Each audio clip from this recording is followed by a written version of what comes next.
Pakistan Election Commission has provisionally declared the result of 251 of the 270 National Assembly seats. Cricketer turned politician Imran Khan's Tehreek-e-Insaf party has won 110 seats till the last results came in. The results for the 19 seats are yet to be declared. The magic figure to form the government is 137. But keeping the view and the trends, it is likely that Imran Khan has to seek allies to form a government. Earlier, the poll panel blamed technical difficulties for the slow vote count. The Election Commission of Pakistan has once again rejected charges that the polling was not impartial. मुल्क के तूलो अर्ज में आम इंतखाबात पुरअमन और पुरजोश माहौल में मुनक्कद हुए। इलेक्शन की कंडक्ट के दौरान जो सिक्योरिटी फराहम की गई फौज की तरफ से वो मिसाली रही।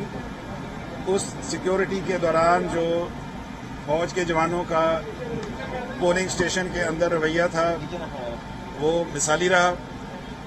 हमें कतन कोई उसकी शिकायत मौसूल नहीं हुई और हम इसके लिए पाकिस्तान फौज के शुक्रगुजार हैं। India is tracking political developments in Pakistan. Experts are brainstorming over how Imran Khan and Indian Prime Minister Narendra Modi will take the India-Pakistan relationship forward. The last time the two had met was in 2015 when Imran Khan visited India's capital and had one-on-one with Prime Minister Modi. The two leaders hoped for a closer cooperative ties between the two countries, but that did not happen because then Pakistani Prime Minister Nawaz Sharif failed to act against terrorism directed against India. Imran Khan had stressed on the economic advantages of peace between the two countries. Listen in to what Imran Khan had said about his meeting with Prime Minister Modi after he returned to Pakistan.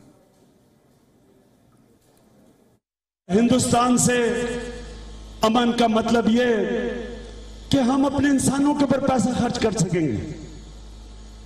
और नरेंद्र मोदी से मैं मिला हिंदुस्तान जाके, मैंने उससे ये बात भी की और उसने मेरे से इस चीज पे इत्तेफाक किया कि हमें हर सूरत अपने मसले बातचीत से हल करने चाहिए और जंग कोई हल नहीं है। खास तौर पे दो मुल्क जिनके पास न्यूक्लियर वेपन्स हैं उनको जंग का सोचना भी नहीं चाहिए। और मैंने ये भी कहा कि लोग कोशिश करेंगे अमन को डिरेल करने के लिए, इसलिए कि एक छोटा सा मखसूस तबका है जो नहीं चाहता कि अमन हो पाकिस्तान और हिंदुस्तान में, और उसने मेरे से इत्तेफाक किया। That was 2015 when he was an ambitious politician. Today, he is the Prime Minister-elect. He is the Pakistan Army's chosen one. A lot of water has passed under the bridge. We will have to wait and see what kind of innings he plays with India.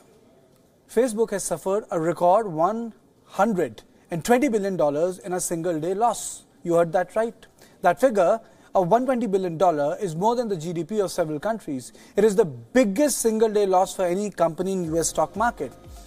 In other words, the highest ever loss made by any company. After Facebook presented its second quarter report, its shares were down by more than 19%. Facebook lost around $120 billion in its market value. This is the biggest one-day market cap loss by any company in the history of the US market. The market value of Facebook on Wednesday was at $630 billion, but after losing $119 billion, that figure came down to $510 billion at Thursday's close. Now, after the biggest one-day slide, around $17 billion were lost from founder Mark Zuckerberg's net worth. Facebook earned a revenue of $13.23 billion, though market analysts had projected it to cross a value of $13.36 billion. Wall Street had expected from the tech giant to cross the global daily active users by 1.49 billion, though it could manage to touch 1.47 billion users in this quarter. The internet firm has reportedly said that the daily active users rates were up by 11% on year basis for this quarter, but this figure did not live up to the expectations of analysts as well.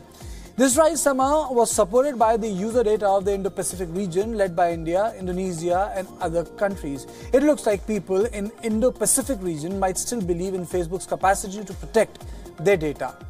but Facebook's user base in Europe has been declining since the Cambridge Analytica scandal and the introduction of general data protection regulation in European Union. The user base in Europe reported by the company's 279 million, 0.4 million less than what Street had expected.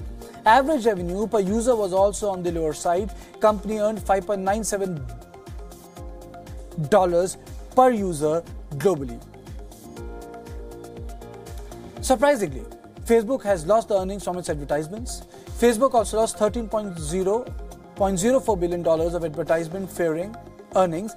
Market had projected it at $13.16 billion. Now let's go back in history and see how some of the biggest losses in a single day in the US stock markets have taken place.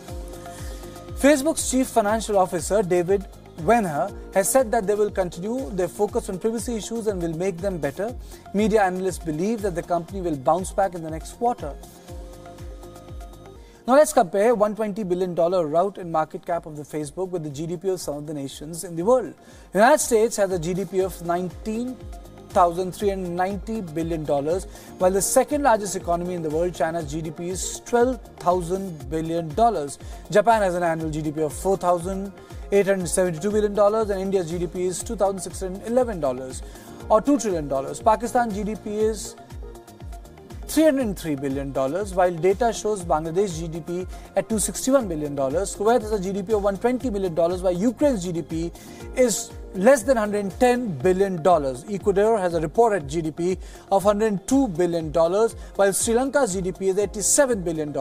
Moving on, figures from Oman divulges a GDP of $74 billion, while Myanmar has a GDP of $66 billion. Botswana's annual GDP is $17 billion, while the GDP of Afghanistan is less than $1 billion. It's in fact less than $500 million, and Zimbabwe's GDP is even lesser than that.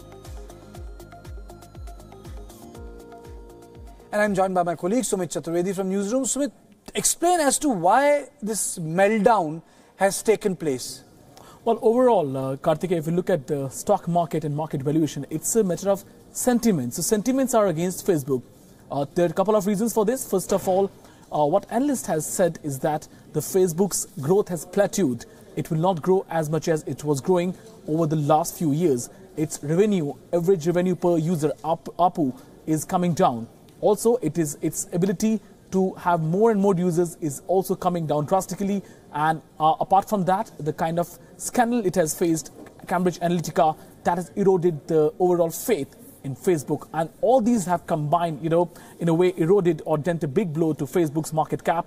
It's come down by whopping $120 billion over the last 1 day. Clearly, as you pointed out, bigger than even Kuwait, which is it is having a GDP of $120 billion. So Facebook and market cap is all about sentiments. Earlier, sentiments were in favor of Facebook. It was acquiring new properties. It was going up and up. And it was having, at one point of time, it still has that around 20 crore users across the world. So it's a huge, we can say that it's a behemoth, but it's coming down. So, whenever it's big, the elephant's fall is also big. That's what more analysts are worried about now, that what happens if Facebook starts coming down from here, the fall will be big. And that's what has worried investors who have sold off shares in Facebook and has exited the company. Though many investors are still invested in the company. Its market cap was above $600 billion. It has come now below $500 billion. So it's a big rout when it's compared to earlier market cap, but it's still something bigger than many companies. So $120 billion wiping out was equivalent to GE, which is the hardware giant in US. So it's really, Facebook is still big, but these kind of things, if they keep on happening, the bad days are there to stay for Facebook, it looks like.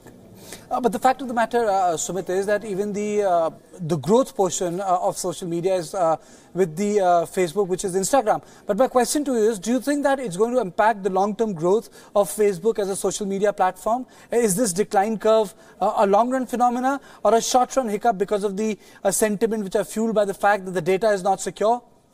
Well, it looks like it's at least here to stay for some more time, because no positive news is coming as far as Facebook is concerned. Whatever news is emerging, it's in negative territory. And not just Facebook, it's the other tech giants, Apple, Google, all of them are facing some trouble or the other. Apple, we are seeing that its overall the sales of handset is not as good as the sales of the previous handset. So the kind of sales generated by iPhone 5, iPhone 6, 6s is not as good as the sale which is being generated by iPhone X or iPhone 8. In the case of Google also, the new users which are being created are not good enough. Also, Google is facing antitrust rulings in EU. So overall for this FANG, which is like the all big, we call them the big technical giants of US, which includes Apple, Google, Facebook, and all of them, they haven't been able to keep up with the pace of the other giants. They are facing problems across the world, and it is going to get worse, it looks like.